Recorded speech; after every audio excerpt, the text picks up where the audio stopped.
गौ माताओं पर कितना बड़ा संकट आया हुआ है। ये संकट प्राकृतिक नहीं है। अगर आप इसको कोई प्रकृति की बीमारी समझ रहे हो तो नहीं, ऐसा नहीं है। ये संकट सोची समझी साजिश है। ये संकट भगवान का फैलाया हुआ नहीं, इंसान का फैलाया हुआ है। आप 3 बिंदुओं पर विचार करिए। ये बीमारी जहां से शुरू हुई है वो 3 जगह है, सौराष्ट्र, कच्छ और जैसलमेर। हिंदुस्तान में 3 जगह से ये बीमारी घुसी है, कच्छ, सौराष्ट्र और जैसलमेर। तीनों पाकिस्तान बॉर्डर पर है। थोड़ा गहराई से विचार करना चंद्र प्रकाश जी, और मेरी ये बात हो सके तो सेंटर तक पहुंचाने की कोशिश करना। आवश्यकता इन्वेस्टिगेशन की है। कोरोना के समय जहां जहां गो चिकित्सालय थे और गो चिकित्सा से लोगों का उपचार हुआ, वहां लोग मरे नहीं। गुजरात में टेटोड़ा में गौशाला में एक हॉस्पिटल खोला गया 350 बेड का। आप सबको पता है कि हॉस्पिटल में जो गए उनमें से आधे नहीं आए, ये जानते हैं ना आप। लेकिन टेटोड़ा गौशाला में जो टेम्परेरी हॉस्पिटल बनाया, वहां इलाज में कुछ नहीं, गोमूत्र, गाय माता के गोबर के कंडे की भस्म और गाय माता के गोबर के छाने पर घी और गूगल का धूप दिया जाता था पेशेंट के पास। इतना ही किया। 350 बेड हमेशा भरे रहे। सब पेशेंट ठीक होके गए, एक भी नहीं मरा। ये सूचनाएं उन लोगों तक भी पहुंची जिन्होंने कोरोना फैलाया था।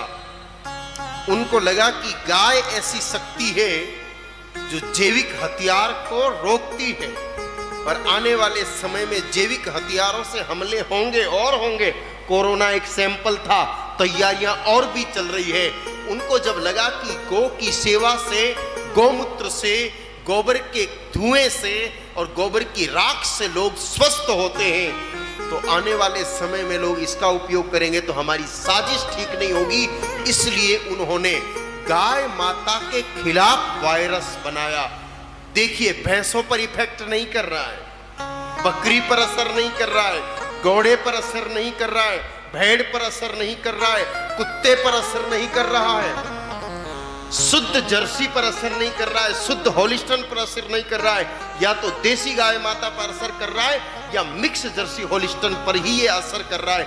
यानी कि बिल्कुल देसी गाय माता को खत्म करने के लिए ये वायरस कहीं तैयार हुआ है। मैं ये नहीं कहता कि पाकिस्तान में ही तैयार हुआ, तैयार कहीं और हुआ होगा, लेकिन पाकिस्तान के रास्ते से ये तीनों जगह बॉर्डर पर है पाकिस्तान की। कच्छ पर भी बॉर्डर है, सौराष्ट्र पर भी बॉर्डर है और जैसलमेर पर भी पाकिस्तानी बॉर्डर है। ये बना किसी लैब में और पाकिस्तान के रास्ते से हिंदुस्तान की इन 3 जगहों से ये एंटर हुआ और धीरे धीरे अब आगे बढ़ता जा रहा है पूरे हिंदुस्तान की गौ माताओं को खत्म करने के लिए।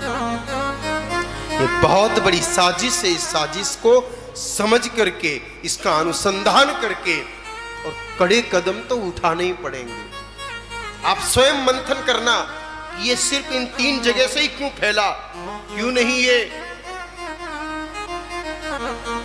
चित्तौड़ से फैल गया?